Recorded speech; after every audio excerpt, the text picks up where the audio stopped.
Class 9-এর ছেলেরা, আজকে আমরা পড়ব রাধারানী, বঙ্কিমচন্দ্র চট্টোপাধ্যায় লেখা রাধারানী। তার আগে কিছু কথা, তোমাদের যে টাস্কগুলো দেওয়া হচ্ছে সেগুলো তোমরা ফলো করছো না ঠিকঠাক। দুটি ছেলে তাদের লেখা জানিয়েছে, দেখিয়েছে আমাকে, রয়হান আরশাদ মিদ্দা এবং মিরাজুল ইসলাম। এই দুজনের লেখা আমি পেয়েছি, বাকি কারোর লেখা সেই অর্থে আমার কাছে এসে পৌঁছায়নি। আমি ধরে নিতে পারি তোমরা পড়াশোনা থেকে অনেক দূরে আছো, তো এটা তোমাদের কাছে মোটেই কাম্য নয়। তোমরা ক্লাস 9-এ পড়ছো, তোমরা রেসপন্স করছো না, এটা কিন্তু মোটেই কাম্য নয়। তোমাদের আজকে আমি পড়াবো রাধারানী, বঙ্কিমচন্দ্র চট্টোপাধ্যায়ের।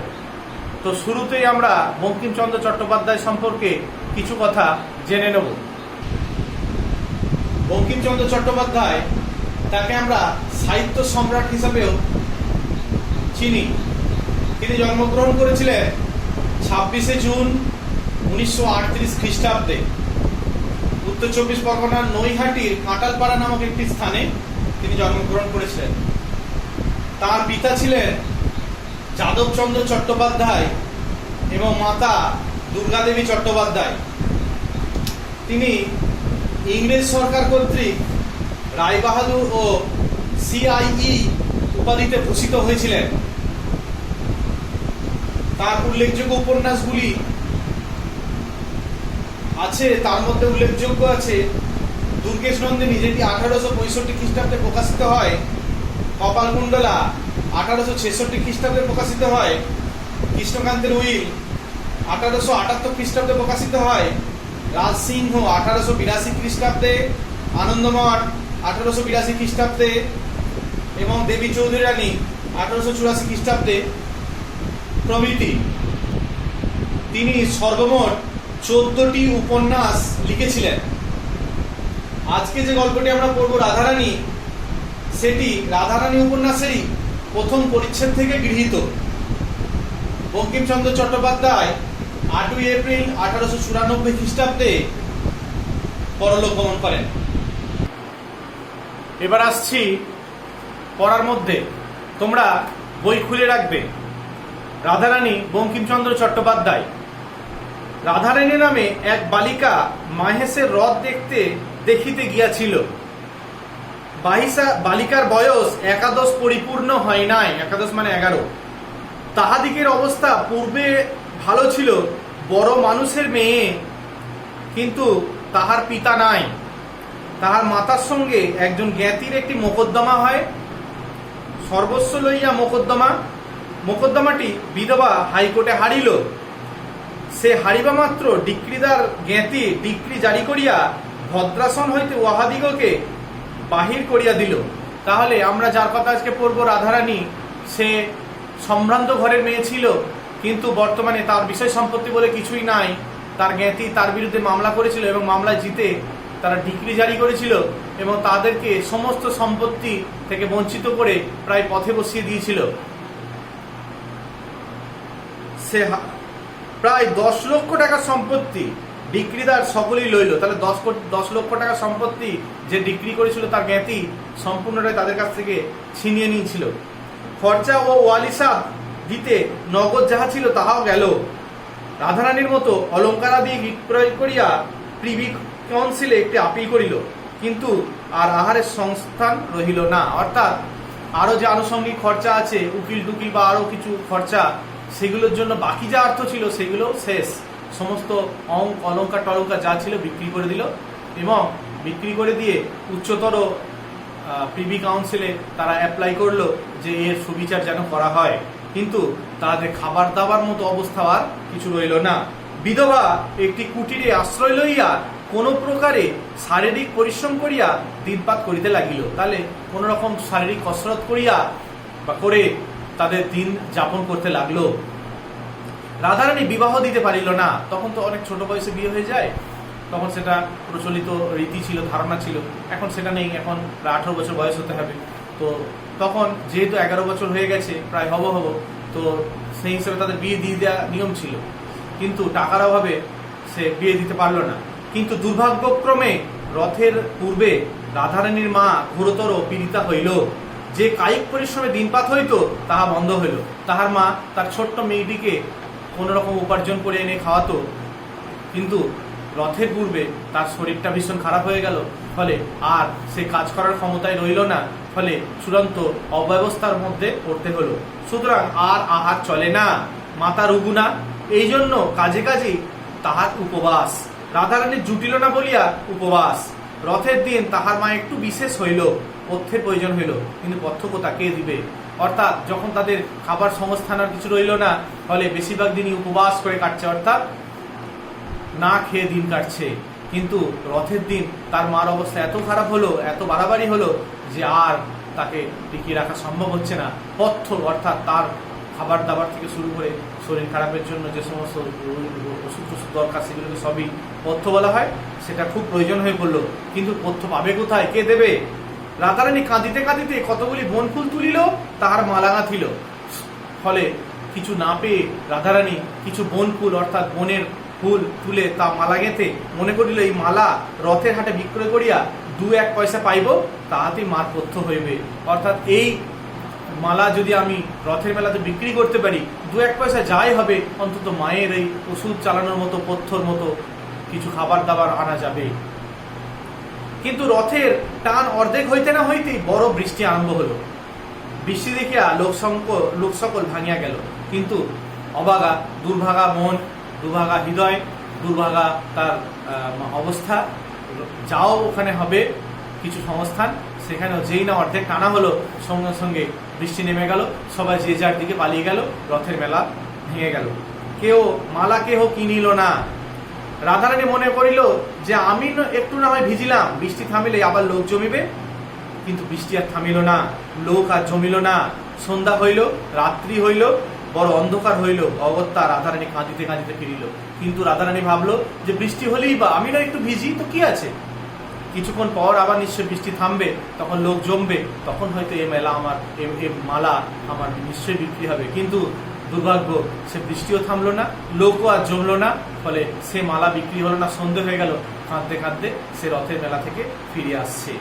অন্ধকার, পথ কর্দমময়, পিচ্ছিল, কিছুই দেখা যায় না। অর্থাৎ যেহেতু বৃষ্টি হয়েছে, কাদাতে ভর্তি পথ, কিছু দেখতে পাওয়া যাচ্ছে না, কিছুই দেখতে পাওয়া যাচ্ছে না। তাতে মুষলধারে শ্রাবণের ধারা বহিতেছিল, চরম মুষলধারে বৃষ্টি পড়ছিল। মাতার অন্নাভাব মনে করিয়া তদাপেক্ষ রাধারানীর চক্ষু বাড়ি বর্ষণ করিতেছিল। তাহলে ওপর থেকে যে পরিমাণ বৃষ্টি পড়ছিল, তার চোখ থেকে তার থেকে বেশি তার মায়ের অবস্থার কথা মনে করে তার চোখ দিয়ে ঘর ঘর করে জল পড়ছিল। রাধারানী কাঁদিতে কাঁদিতে আছাড় খাইতেছিল, মানে বারবার তার পা পিছলে পড়ে যাচ্ছিল। কাঁদিতে কাঁদিতে উঠিতেছিল, আবার কাঁদিতে কাঁদিতে আছাড় খাইতেছিল। অর্থাৎ তার কাঁদতে কাঁদতে যাচ্ছে, উল্টে পড়ে যাচ্ছে, আবার উঠে আবার হাঁটতে থাকছে। 2 গণ্ডবিলম্বী ঘন কৃষ্ণ অলকাবলী হইয়া করবি বহিয়া বৃষ্টির জল পড়িয়া ভাসিয়া যাইতেছিল। অর্থাৎ তার দুটো যে স্মৃতির মাঝে 2 প্রান্ত, মাথার চুল, সেখান থেকে জল গড়িয়ে তার খোঁপা থেকে জল পড়ে ভেসে যাচ্ছিল। তথাপি রাধারানী সেই 1 পয়সার বনফুলের মালা বুকে করিয়া রাখিয়াছে, ফেলিয়া নাই। মানে এত কিছু হয়ে গেছে, পড়ে যাচ্ছে, কিন্তু সে 2 পয়সার মালা তার বুকে এমন যত্ন করে রেখেছে, সেটা তার একমাত্র অবলম্বনের মতো, সেটা সে ফেলে দেয়নি।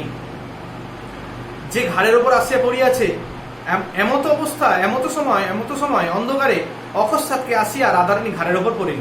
তাহলে ওর ওপর একজন পড়ে গেল এসে। রাধারানী এতক্ষণ উচ্চস্বরে ভয়ে ডাকিয়া কাঁদে নাই, এতক্ষণ উচ্চস্বরে কাঁদিল। তাহলে খুব ভয় পেয়ে গেছে, তার ঘাড়ে কেউ একজন এসে পড়লো, ফলে সে উচ্চস্বরে কাঁদতে শুরু করলো। যে ঘাড়ের ওপর আসিয়া পড়িয়াছিল সে বলল, কে গা তুমি কাঁদো? যে পড়লো সে তখন রাধারানীকে বলছে, তুমি কে গো, কাঁদতে থাকছো? পুরুষ মানুষের গলা, কিন্তু কণ্ঠস্বর শুনিয়া রাধারানীর রোদন বন্ধ হইল। তাহলে যখন তার গলা শুনতে পেল, রাধারানী কান্না বন্ধ করে তার কথা শুনলো। রাধারানীর চেনা লোক নহে, কিন্তু বড় দয়ালু লোকের কথা। রাধারানীর ক্ষুদ্র বুদ্ধিটুকুতে ইহা বুঝিতে পারিল। সে চেনা লোক না হলেও তার যে দয়ালু কথা, সেটা রাধারানী, যদিও তার বয়স অল্প, তার বুদ্ধি অল্প, তবু সেটা সে বুঝতে পারল। রাধারানীর রোদন বন্ধ করিয়া বলিল, আমি দুঃখী লোকের মেয়ে, আমার কেউ নাই, কেবল মা আছে। সে বলতে থাকলো যে আমি খুব দুঃখ, আমার মা ছাড়া আর কেউ নেই। সে পুরুষ বলিল, তুমি কোথায় গিয়াছিলে? পুরুষ তখন একে জিজ্ঞেস করলো, তুমি গিয়েছিলে কোথায়? মানে রাধারানী বলছে, আমি রথ দেখিতে গিয়েছিলাম, বাড়ি যাইব, অন্ধকারে বৃষ্টিতে পথ পাইতেছি না। আমি রথ দেখতে গিয়েছিলাম, কিন্তু বৃষ্টিতে পথ পাচ্ছি না, তাই যেতে পারছি না। পুরুষ বলিল, তোমার বাড়ি কোথায়? রাধারানী বলিল, শ্রীরামপুর। সে ব্যক্তি বলিল, আমার সঙ্গে আইসো, আমিও শ্রীরামপুর যাইব। চলো, কোন পাড়ায় তোমাদের বাড়ি তাহা আমাকে বলিয়া দিবে, আমি তোমাকে বাড়ি রাখিয়া আসিতেছি। বড় পিছল, তুমি আমার হাত ধরো, নহিলে পড়িয়া যাইবে। অর্থাৎ রাধারানীকে সে সহায়তা করছে, এরও শ্রীরামপুর বাড়ি, রাধারানীও শ্রীরামপুর বাড়ি, ফলে সে তার সাথে যেতে অনুরোধ করছে এবং তার হাত ধরতে বলছে, যাতে সে পিছলে না পড়ে যায়। এইরূপে সে ব্যক্তি রাধারানীকে লইয়া চলিল। অন্ধকারে সে রাধারানী বয়স অনুমান করিতে পারি নাই, কিন্তু কথার স্বরে বুঝিয়াছিল যে রাধারানী বড় বালিকা। অর্থাৎ সে অন্ধকারে অনুমান করতে পারেনি রাধারানী কত বড়, কিন্তু তার গলার স্বরে বুঝতে পেরেছে যে রাধারানী বড় হয়ে গেছে। এখন রাধারানী তার হাত হতস্পর্শে জানিল রাধারানী বড় বালিকা। তখন সে জিজ্ঞাসা করলে যে তোমার বয়স কত। যখন গলা শুনে না বুঝতে পারলো, হাত স্পর্শ করে যখন বুঝতে পারলো যে রাধারানী বড়, তখন সে জিজ্ঞেস করলো যে তোমার বয়স কত হবে। রাধারানী বলছে 10-11 বছর। তোমার নাম কি? রাধারানী। হ্যাঁ রাধারানী। তুমি ছেলে মানুষ, একলা রথ দেখিতে গিয়েছিলে কেন? তুমি ছেলে মানুষ, এই একলা রথ দেখতে কেন বেরিয়েছিলে? তখন সে কথায় কথায় মিষ্টি মিষ্টি কথাগুলি বলিয়া সেই 1 পয়সার বনফুলের মালা সকল কথায় বাহির করিয়া রইল। শুনিল যে মাতার পথ্যের জন্য বালিকা এই মালা গাঁথিয়া রথ হাতে বেচিতে গিয়াছিল। রথ দেখিতে যায় নাই, সে মালাও বিক্রি হয় নাই। এতক্ষণে বালিকার হৃদয় মধ্যে লুক্কায়িত আছে। তখন সে বলিল, আমি একছড়া মালা খুঁজিতেছিলাম, আমাদের বাড়িতে ঠাকুর আছেন, তাকে পড়াইব। রথের হাট শীঘ্র ভাঙিয়া গেল, আমি তাই মালা কিনিতে পারি নাই। তুমি মালা বেচো তো আমি কিনি। তাহলে সে কথার মাধ্যমে তার সমস্ত অভাব অভিযোগ থেকে শুরু করে সে কেন গিয়েছিল, বনফুলের মালা সবই বলল। তার মালা যে বিক্রি হয়নি সেই ঘটনাও বলল। সে বালক তখন বলল, সেই ছেলেটি তখন বলল যে আমি রথের মেলাতে গিয়েছিলাম মালা কিনবো বলে, আমার ঠাকুরকে পড়াবো বলে। তো যেহেতু মেলা ভেঙে গেল তা কিনতে পারিনি, তুমি যেহেতু ওই মালা আমাকে বিক্রি করো, তাহলে আমি তোমার মালা কিনতে পারি। রাধারানী আনন্দ হইল, কিন্তু মনে ভাবিল যে আমাকে যে এত যত্ন করিয়া হাত ধরিয়া এই অন্ধকারের বাড়ি লইয়া যাইতেছে, তার কাছে দাম লইব কি প্রকারে। মনে মনে ভাবছে, তার বিবেক বোধ জাগ্রত হচ্ছে যে আমাকে এত সহায়তা করছে, যার হাত ধরে আমি বাড়ি যাচ্ছি, তার কাছ থেকে আমি এই মালা বিক্রি করে পয়সা কিভাবে নেব? তা নহিলে আমার মা খেতে পাবে না, তা নেই। তাহলে এখন সেই তার থেকে অনেক বড় তার মাকে বাঁচানো, তার মাকে বাঁচাতে গেলে এইটা বিক্রি করে তাকে পয়সা নিতেই হবে। এইভাবে রাধারানী মালা সমবিহারীকে দিল। সমবিহারী বলল, ইহার দাম 4 পয়সা, এই লও। সমবের অর্থাৎ সঙ্গীকে বলা হচ্ছে। তাহলে বলল, সেই মালাটা সেইভাবে তাকে দিল এবং 4 পয়সা হিসেবে সে লোকটি বলল যে এটার দাম 4 পয়সা, অর্থাৎ তুমি 4 পয়সা নাও। রাধারানী বলল, এ কি পয়সা, এ যে বড় ঠেকছে। তাহলে পয়সা অর্থাৎ এখানে 1 টাকার কয়েনের কথা বলা হচ্ছে, যে এটা কি পয়সা, এটা বড় লাগছে কেন? কারণ ও যে অর্থ দিচ্ছে তাতে এত বড় হওয়ার কথা নয়। ডবল পয়সা, দেখিতেছ না 2টা বই দিই নাই, মানে আমি 2টা দিই না, একটাই দিয়েছি, তুমি ভালো করে দেখো, তুমি বুঝতে পারছো না? তা এত যে অন্ধকারে চকচক করছে, তুমি ভুলে টাকা দাও না তো? মানে পয়সা যেরকম চেহারা, টাকার চেহারা তো অনেক বড় হবে, তখন তো পয়সা অনেক কিছু কেনার মতো আজকের মতো তো সময় নয়। তাহলে বলছে, তুমি ভুল করে আমাকে টাকা দিয়ে ফেলোনি তো? না, নতুন কলের পয়সা, তাই চকচক করছে। বলছে পয়সাটা নতুন বেরিয়েছে তাই চকচক করছে, আমি টাকা তোমাকে দিই না। 4 পয়সা আর 1 টাকা অর্থাৎ 16 আনা, ঠিক আছে? 100 পয়সাতে 1 টাকা। তা আচ্ছা, ঘরে গিয়ে প্রদীপ জেলে যদি দেখি পয়সা নয়, তখন ফিরাইয়া দিব, তোমাকে সেখানে একটু দাঁড়াইতে হবে। অর্থাৎ আমি বাড়ি গিয়ে যদি দেখি যে তুমি আমাকে টাকা দিয়েছো, অর্থাৎ বেশি দিয়েছো, তাহলে কিন্তু আমি পয়সা ফেরত দেবো তোমাকে, তুমি কিন্তু দাঁড়াবে, চলে যাবে না। কিছু পরে তাহার রাধারানীর মার কুটির দ্বারে আসিয়া উপস্থিত হইল। কিছু পর সে মায়ের সেই কুটিরের দ্বারের কাছে, দরজার কাছে সে উপস্থিত হলো। সেখানে গিয়া রাধারানী বলিল, তুমি ঘরে আসিয়া দাঁড়াও, আমি আলো জ্বালিয়া দেখি টাকা কি পয়সা। অর্থাৎ তুমি এখানে এসে দাঁড়াও, আমি আলো জ্বেলে দেখি যে তুমি আমাকে টাকা দিয়েছো না পয়সা দিয়েছো।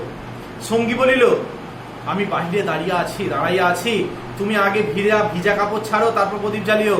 বলছে, আমি বাইরে দাঁড়িয়ে আছি, তোমার কোনো চিন্তা নেই, তুমি বাড়িতে গিয়ে ঘরের ভিতর গিয়ে আগে তোমার ভিজে জামা কাপড় ছেড়ো, তারপর আমাকে পয়সা ফেরত দিও। রাধারানী বলিল, আমার আর কাপড় নাই, একখানি ছিল তাহা কচিয়া দিয়াছি, তা আমি ভিজা কাপড়ে সর্বদা থাকি, আমার ব্যায়ামও হয় না, আমার তো আর কাপড় নেই, আমার কোনো অসুবিধা নেই, আমার একটা কাপড় আমি ভালো করে কচলে নিচ্ছি, অর্থাৎ আমি জলগুলোকে যতটা সম্ভব নিগড়ে নিচ্ছি, কোনো অসুবিধা হবে না, আমি তো বেশিরভাগ টাইম এরকমই থাকি, আমার শরীর টরীর খারাপ কোনো হবে না। আঙুলটা নিংড়ে গড়িব পড়িব এখন, আঁচলটা নিংড়ে গড়িব এখন, মানে আঁচলটা নিংড়ে জলটা ছেড়ে দিয়ে আমি গড়বো, তুমি দাঁড়াও আমি আলো জ্বালি। আচ্ছা, ঘরে তেল ছিল না, সুতরাং চালের খড় পাড়িয়া চকমকি ঠুকি আগুন জ্বালিতে হইল। ঘরে তেল নেই, ওপর চাল থেকে খড় বার করে চকমকি অর্থাৎ আগুন ঠুকে ঠুকে একটি পাথর ঠুকে ঠুকে আগুন জ্বালে, এখন চকমকি পাথর আগুন জ্বালানো হইল। আগুন জ্বলিতে কাজে কাজে একটু বিলম্ব হইল, একটু দেরি হলো, যেহেতু ভিজে তো সব। আলো জ্বালিয়া রাধারানী দেখিল টাকা বটে, পয়সা নয়। ওর আশঙ্কা সত্যি হলো, সে আলো জ্বালিয়ে দেখলো যে এটা টাকাই, পয়সা তো নয়।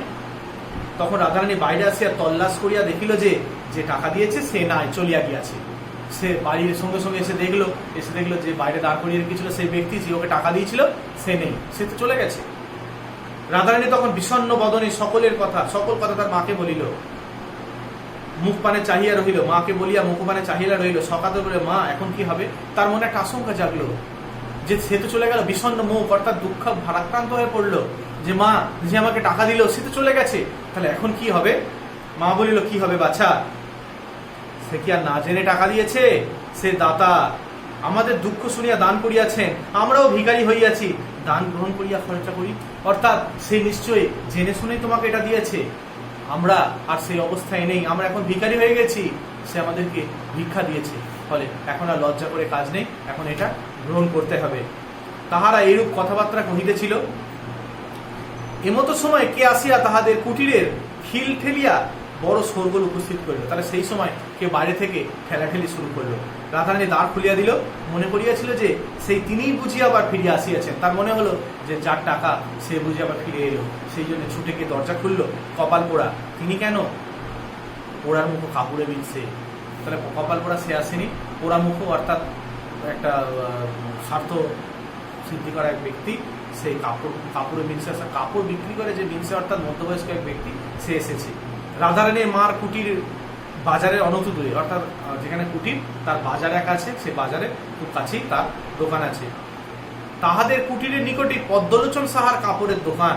পদ্মলোচন খোদ পোড়ার মুখো কাপড়ে মিলছে, তাহলে সে পদ্মলোচন যার কাপড়ের দোকান সে এখানে এসেছে, তাকেই কাপড়ে মিলছে বলা হচ্ছে। একজোড়া নতুন কুঞ্জদার শান্তিপুরের কাপড় হতে হাতে করে আনিয়াছিল, এখন দ্বার খোলা পাইয়া রাধারানীকে দিল, বলিল, রাধারানী এই কাপড়। এখানে কুঞ্জদার শান্তিপুর অর্থাৎ সুন্দর নকশা করা শান্তিপুরে এক প্রকার কাপড় হয়, সেটাকে কুঞ্জদার শান্তিপুরি কাপড় বলা হতো।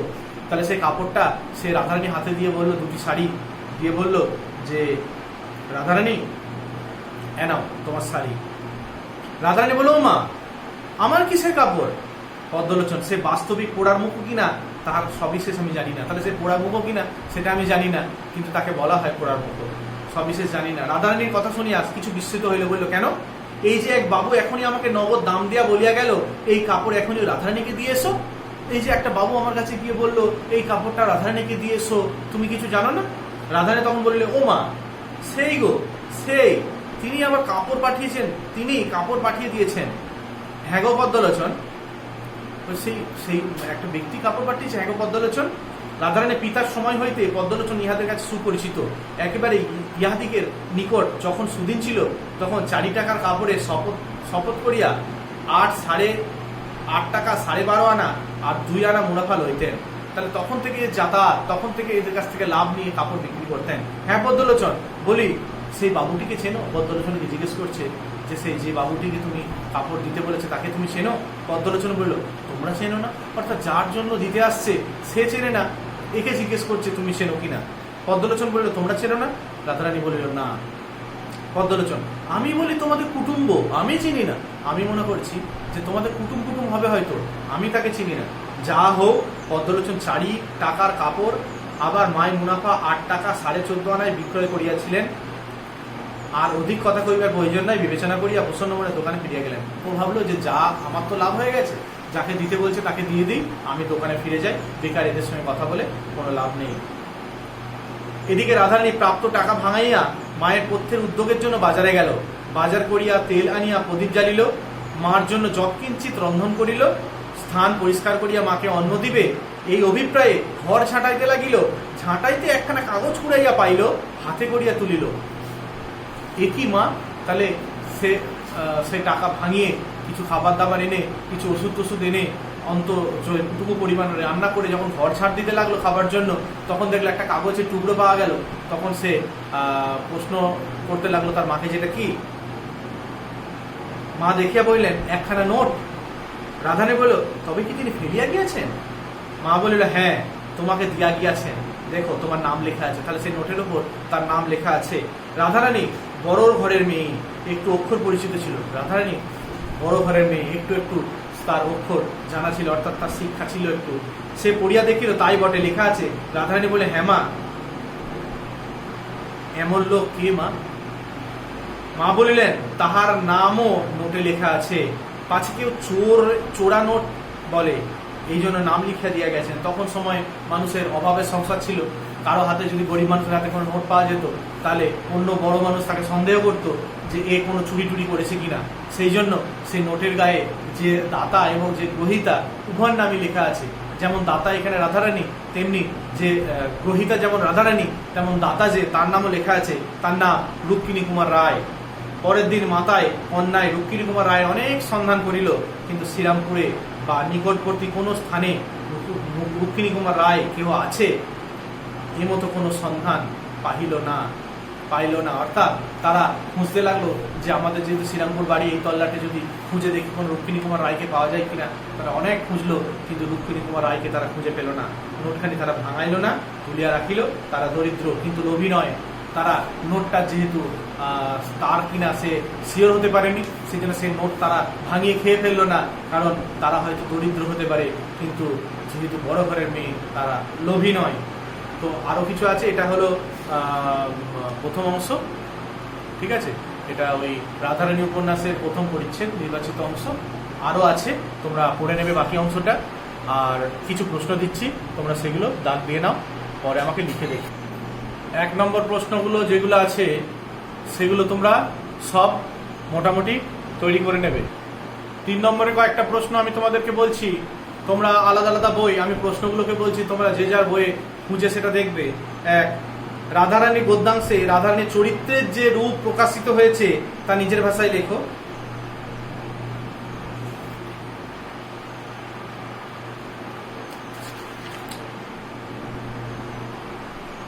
এক মিনিট দাঁড়াও।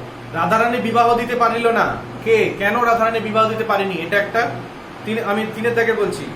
তারপর লোক আর জমিল না, কোথায় কেন লোক জমেনি?